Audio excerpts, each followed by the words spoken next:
भोलेनाथ की जय हो, भोलेनाथ की जय हो, माँ काली की जय हो, माँ काली की जय हो।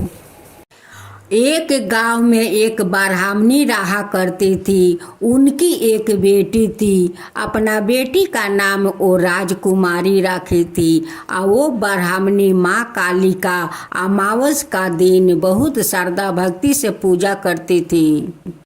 एक दिन राजकुमारी अपना माँ से कहती है कि माँ, तुम जे इनकी पूजा करती हो, लेकिन इनकी तो एक पाँव भोलेनाथ का सीने पर क्यों है माँ, और दूसरी इनकी जीभ बाहर क्यों है माँ। राजकुमारी तो बहुत छोटी थी, उनकी तो बुद्धि नहीं थी। अपना माँ से कहती है कि माँ, इनकी चेहरा इतना डरावना क्यों है माँ, वो आदमी का मुंडू का माला क्यों पहनती है माँ, क्यों पहनती है।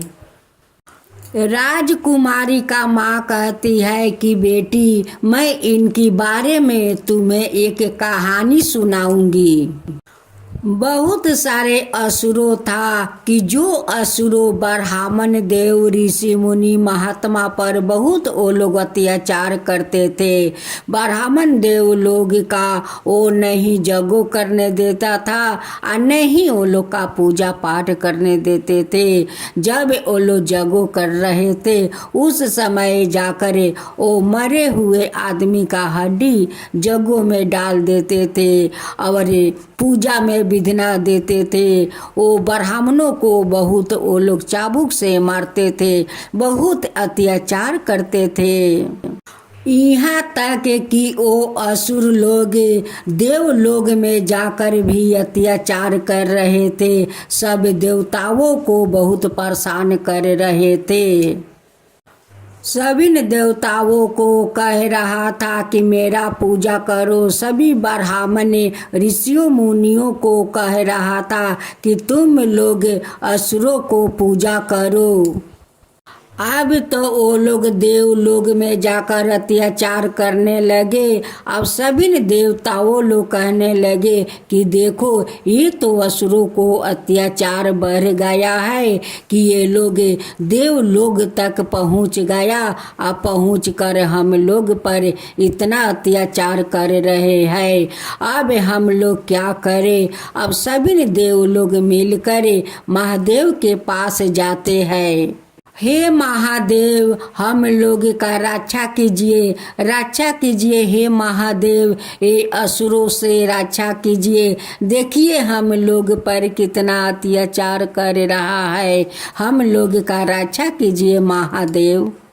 भोलेनाथ तो अपना ध्यान में लिंग था। उधर जाकर ब्राह्मणों को, ऋषि मुनियों को, सब का वो पूजा नहीं करने देता है और चाबुके चाबुके मारते हैं।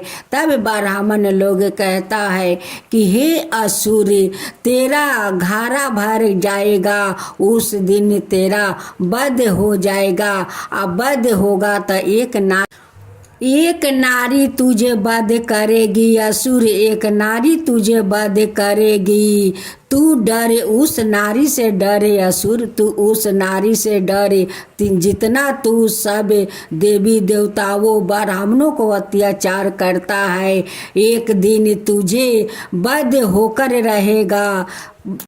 असुर लोग उस ब्राह्मण से कहते हैं कि तेरा नारी मुझे वध करेगी, तो उस नारी को तू बुलाओ कि मैं उस नारी को देखी कि उस नारी में कितना शक्ति है। तू बुलाओ, उस नारी को बुलाओ।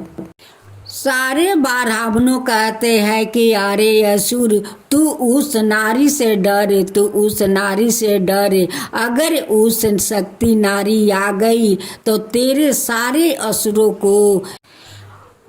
को वध कर देगी। तेरा अहंकार मिट जाएगा, तेरा ये अहंकार नहीं रहेगा असुर, नहीं रहेगा। वो सारे असुरों को खत्म कर देगी। उस असुर को तो अपना अहंकार पर बहुत घमंड था, बहुत घमंड था। बार बार कहने लगा कि अरे ब्राह्मणों, बुलाओ उस शक्ति नारी को, मैं भी तो देखूं कि तेरा वो शक्ति नारी कैसी है। जब सारे देव देवियों ऋषि मुनि ब्राह्मण अपना रक्षा के लिए माता को पुकारते हैं तो माता एक सुंदरी का रूप धारण करते वहाँ पर आती है। असुर कहता है कि अरे ब्राह्मण, इस नारी मुझे वध करेगी, इसे तो मैं चुटकी से मचल दूंगी, आए मुझे क्या वो वध करेगी। ए सुंदरी, तू मुझसे शादी कर ले, तू वध करने के तेरे में शक्ति नहीं है, तू आओ मुझसे शादी कर ले। अब तो ये बात सुनकर माँ तो बहुत क्रोध हो जाती है, एक चंडालिन काली का रूप धारण करती है। अब तो माँ कहती है कि अरे असुरो, देख तू एक नारी का लल करता है, देख लल करने के कारण तेरा क्या दंड मिलता है। देख तेरे सारे असुरों को मैं कैसे संहार करती हूँ, और उनकी रक्त से सेवन करके मैं कैसे पेट भरती हूँ। अब तो माँ अपना क्रोध में आकर सारे असुरों को गाला काटती है और उनकी रक्तों को सेवन करके अपना पेट भरती है। अब तो सभी को काटते काटते एक कोना शेष कर देती है। अब तो गणेश कहने लगे कि पिताजी पिताजी, देखिए माँ का एक कैसा रूप धारण किया है, पिताजी माँ कैसी रूप धारण की है, देखिए सारे असुरों को कैसे वध कर रही है, पिताजी कैसे वध कर रही है। देखिए पिताजी, एक कोना तो माँ साफ कर दिया है, दूसरे कोना जा रही है, पिताजी आप कुछ कीजिए, पिताजी आप कुछ कीजिए। माँ को तो कोई रोक नहीं सकता है पिताजी, एक आप है कि माँ को रोक सकते हैं, पिताजी आप है कि माँ को रोक सकते हैं। अब तो सभी देवी देवताओं कहने लगे कि माँ तो चंडालिन काली का रूप धारण करी है, अब तो माँ से कोई नहीं बच सकता है, कोई नहीं बच सकता है। अगर बचा सकते हैं तो वो महादेव बचा सकते हैं, नहीं तो माँ तो दुनिया संसार को शेष कर देगी। भगवान महादेव आते हैं और माँ काली का सामने सो जाते हैं। जब माँ काली आती है तो उनकी एक पैर भगवान महादेव के छाती पर पड़ जाता है। जब देखती है कि ये तो मेरा पति है, तभी उनकी जीभ निकल जाता है। ब्राह्मणी अपना बेटी राजकुमारी से कहती है कि बेटी, यही माँ काली का कहानी है, इसी के कारण माँ काली का जीभ निकल गया है, क्योंकि अपना पति के छाती पर अपना पैर रख दी। जब देखी कि ये तो मेरा पति है, तभी उनकी जीभ निकल गया बेटी।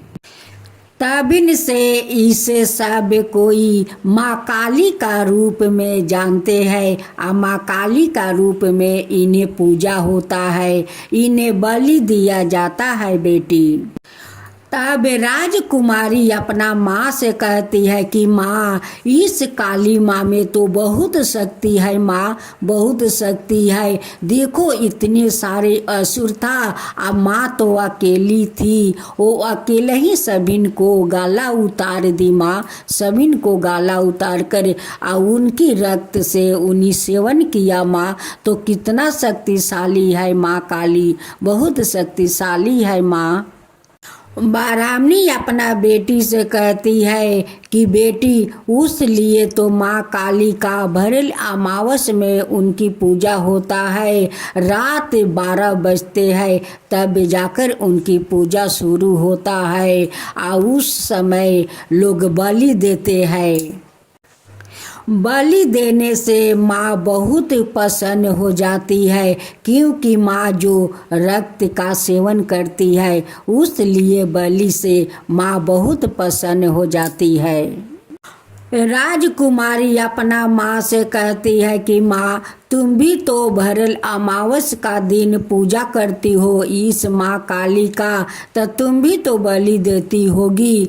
वो कहती है कि बेटी, मैं तो बलि नहीं दे सकती हूँ, हम लोग तो गरीब है बेटी, मैं कहाँ से माँ काली को बलि दूँ। मैं एक कबूतर ले आती हूँ और उसी कबूतर को माँ को दे देती हूँ बेटी।